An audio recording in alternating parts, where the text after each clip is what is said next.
What makes someone your best friend? I think it's that you laugh at the same things. You stand by each other no matter what. And sometimes, when you're together, you look at each other and you just know. Everything is perfect. Some people think you can't be best friends with your little brother. But with us, it's easy. I guess we just have the same Pete way of looking at things. Ours was the kind of best friendship that seemed like it was built to last forever. Hey, how about it? How was I to know that a 10-pound bowling ball was about to roll into our lives and destroy everything we stood for?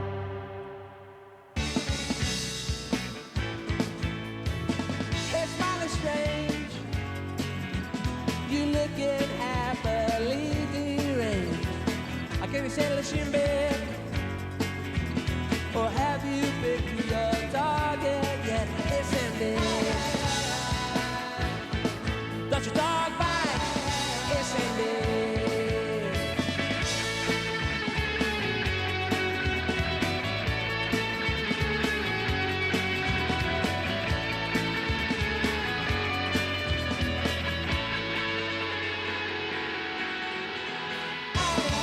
Hey, Sandy.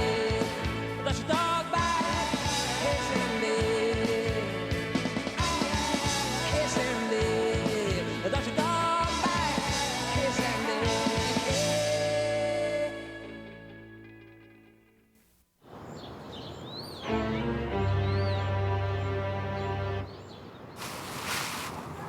Some say it was just a ball.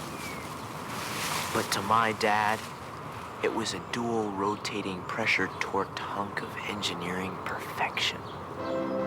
When it hit the slats, the sound of thunder shook the lanes, and so it got the name.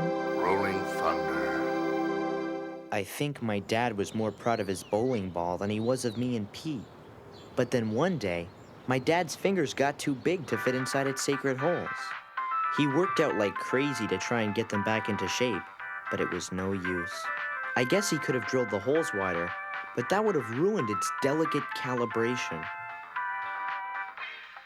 Feel the burn. Make it burn. Faster, faster. Finally, he realized what he had to do.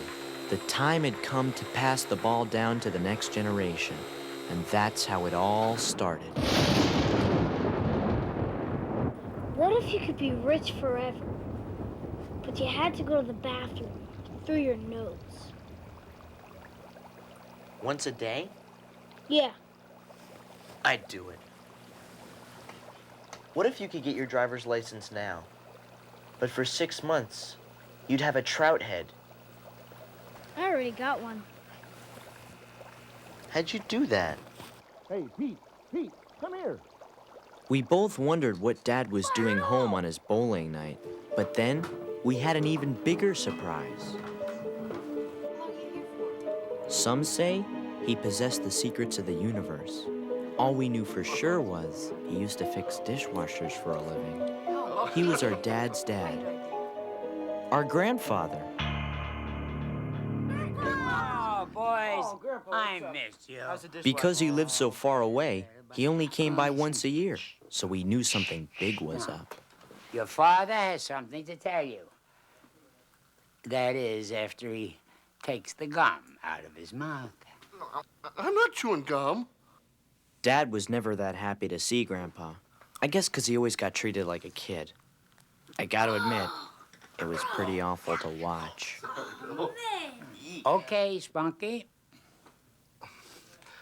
Boys, as you know, your mother is the love of my life. But what you might not know is I also love another. And her name is Rolling Thunder. How touching. Some people say she's just a ball, but she's more. She's a friend, a teacher. She can pull you out of the eighth frame doldrums and smash through pins like lightning. But as you know, I've outgrown her. Cut to the chase, Squirmy. It's a Wrigley tradition to pass her down from father to son. That's why your grandfather's here to assist in the ceremony. It's time to give her to one of you, as she was given to me. The question is, which one of you shall be called the chosen one? That's okay. Pete can have it. Give it to Charity. Are you gonna be around a while, Grandpa?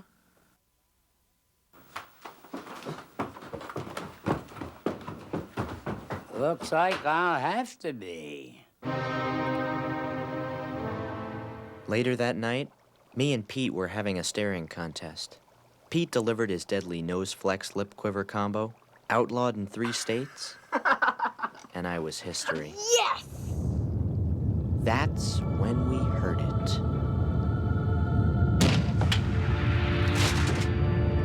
Grandpa!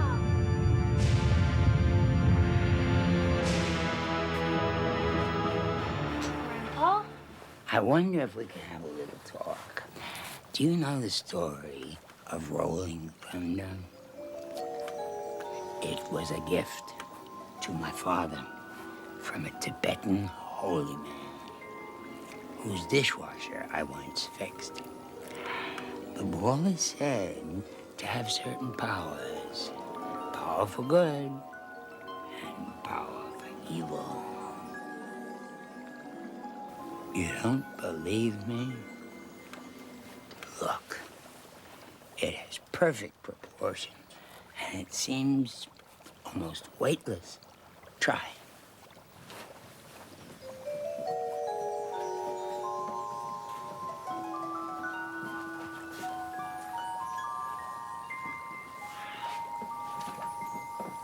Like a feather, no? It's an engineering miracle. The power. The power that can only be harnessed by a Wrigley. You hear me? It must be passed on. And it must stay in the family. Good night.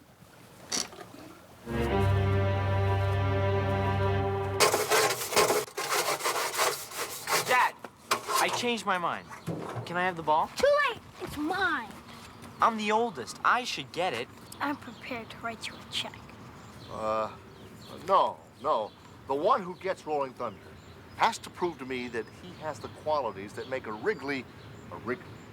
Things like honor, valor, courage, good hygiene, Translated from Night Dad's speak, courteousness, that meant whoever sucked up to him the most would get the ball. good spelling. It was humiliating, but I'll do that. Please, no, let me. And so, the battle for the ball had begun. Dad had been after me to clean the garage since I was 5, so I figured the ball was practically mine. But while I was sweeping it up, Dad was soaking it up. Pete had made a Technicolor tribute to Dad, a man of vision. Dad, a man of strength. Yes, few mortal men have the coordination, the determination, and the overall niceness of Dad. Aw, Pete. It was going to be a long battle. Well, good night, buddy. Sleep tight, pal.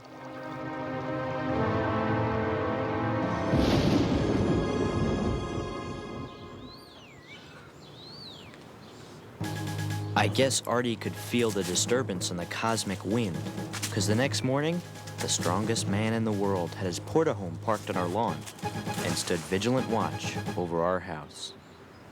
Meanwhile, with his father around, Dad was subject to surprise inspections and the loss of his hard-earned adult privileges.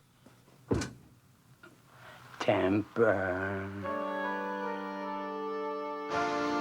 Pete and I had done more sucking up in 2 days than we had in our entire lives. The fact was, we were still tied. It was time for one of us to try something big. That night, I was coming home 5 minutes after bedtime when suddenly...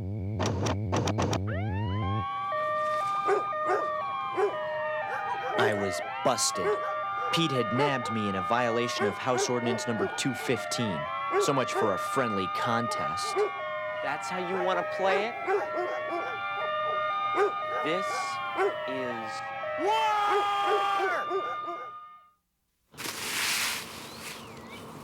Honest Abe Lincoln once said, "A house divided against itself cannot stand." I'll bet his dad was a bowler too. It's hard to believe that our friendship was ending over a piece of molten rock. But the battle lines were drawn. Pete took his half of the bunk and moved to the basement. We were no longer talking. Any messages we had, we sent through Ellen.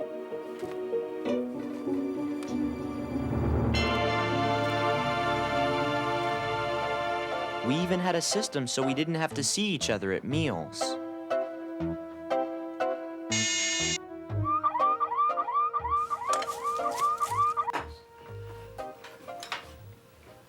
Don, you have got to put a stop to this.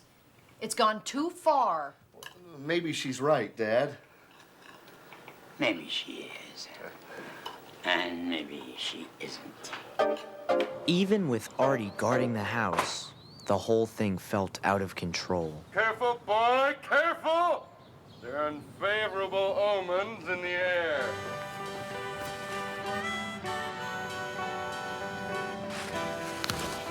You finished painting your dad's room yet? I couldn't. Pete wallpapered it last night and put down carpet. Ellen, this is insane. We haven't talked in 2 weeks. We've never gone that long without talking. War is ugly, Pete. But he's my best friend. I feel funny saying this, but maybe your best friendship wasn't meant to last forever. Friends do grow apart sometimes. And you are 4 years older. Think about it. You're brothers. How many brothers do you know who are best friends? And so the war raged on. My brother, one of the greatest natural generals ever born, began a full frontal assault. Pete says he's responsible, but last year he broke the hall vase. Pete says he loves his parents, but he didn't buy their anniversary card. He just signed it. And for the algebra final, Pete had to borrow notes. Broke the vase, signed the card, borrowed notes. You need someone you can trust with your bowling ball. Give it to Pete. He deserves it. Paid for by the committee to give Pete the bowling ball. If I was going to win, I'd have to beat him at his own game. Issue 1, Dad's bowling ball. Who deserves the celebrated sphere? Item, young Pete toppled the Asian bond market. Item, young Pete's science project caused spontaneous baldness across the Texas Panhandle. Item, young Pete accidentally drained Lake Superior. His response? No comment, grunge bag! No comment, grunge bag? Not good enough. Exit question. Who gets the ball? Young Pete? Wrong. Answer, older Pete. Bye-bye. Mom had had enough. She wasn't going to let our family fall apart over a bowling ball.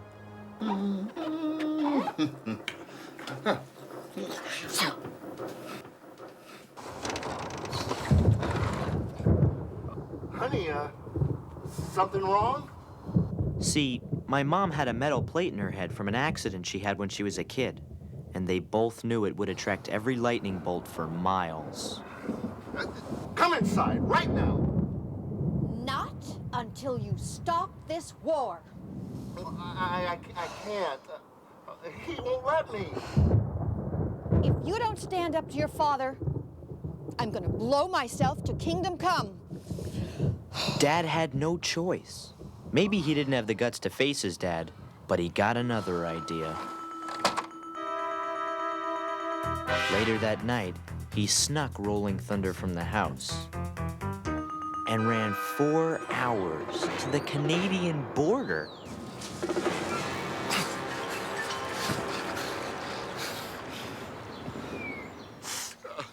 Go on. What are you waiting for? You're free. Don't look at me like that.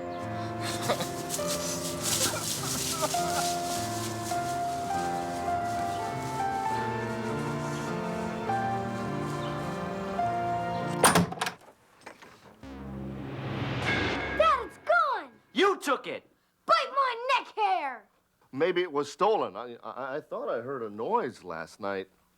Spunky, have you done something? Oh, no. I know that look. You've done something. Tell Papa. What difference does it make? It's gone. Now we can get back to normal. But we all knew things would never be normal again. And that's when we heard it. Rolling thunder.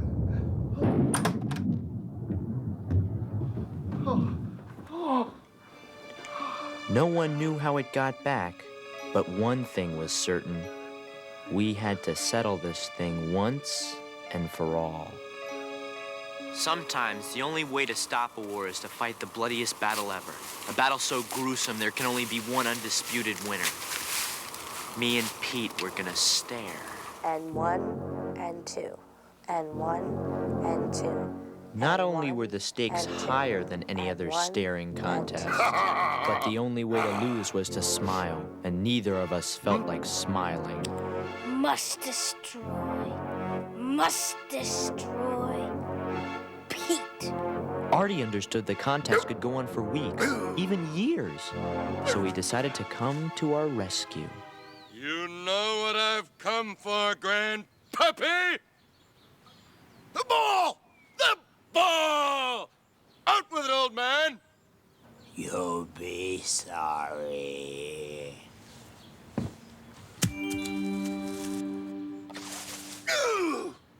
Disrupt their families? Gutter lover! Blue legless dog ball!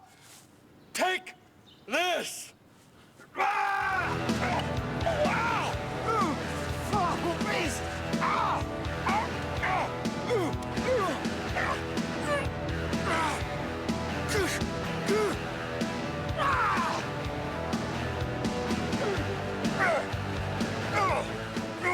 The battle went on for hours.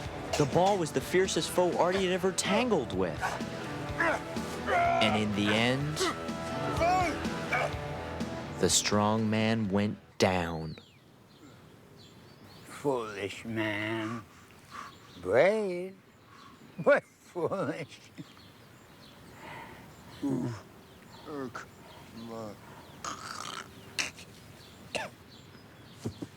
With Artie defeated, nothing could stop us from the madness of the final showdown. 2 Petes would enter that room.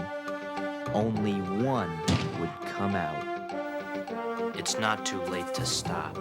Quit stalling, Chunderhead. Make me laugh. And so it began. At first, we just stood there, probing each other for weaknesses. Then suddenly,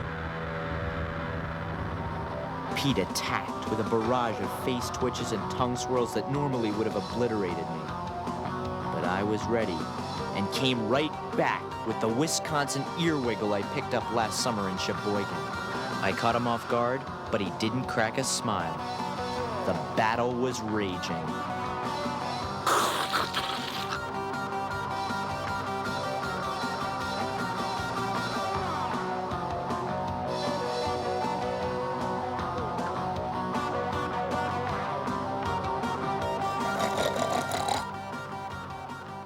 Meanwhile, my dad was fighting his own battle. It started when Grandpa brought out cookies and milk. Maybe we should go up there. No, I forbid it. The ball must be passed on. Nothing can stop it. Drink that. It's milk. The contest slogged on for hour after brutal hour. The way it was going, maybe it would last the rest of our lives. It was insane. It was inhuman. Without warning, both of us unleashed everything we had. Aruba! Aruba! Oink, oink.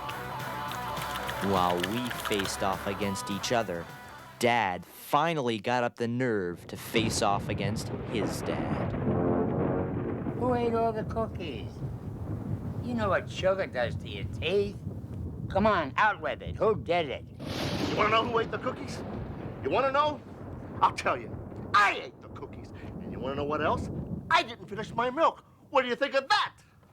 Spunky. My name is not Spunky. My name is Dad. And this is my house, and my wife, and my kids, and that ball is out of here. This war is over. But it wasn't. Me and Pete were locked in a death stare that nothing could break. As the intensity increased, I started to hallucinate.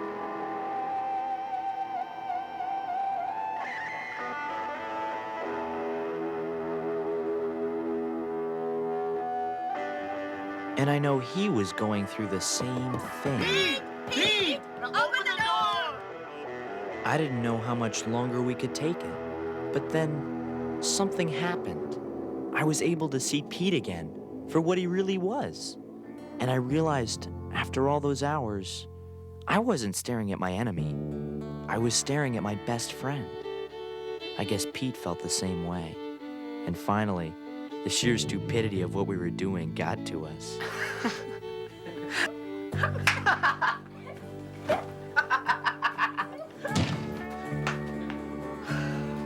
The battle for the ball was over.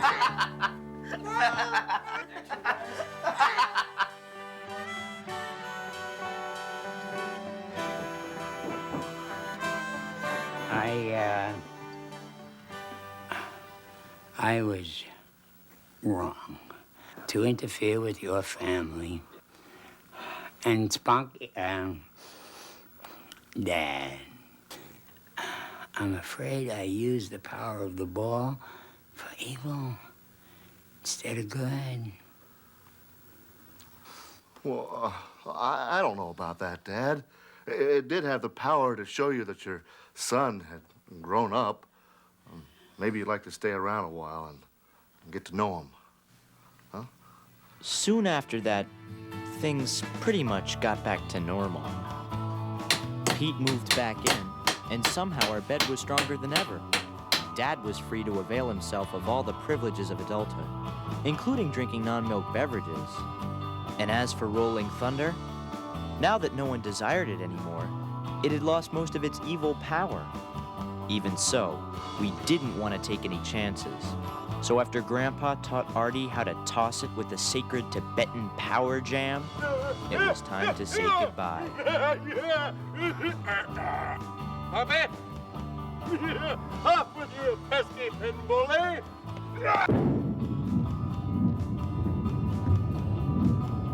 We never knew where Rolling Thunder went, or if it would ever come back. But one thing was certain. We had learned our lesson. And next time, if it ever returned, we'd be ready.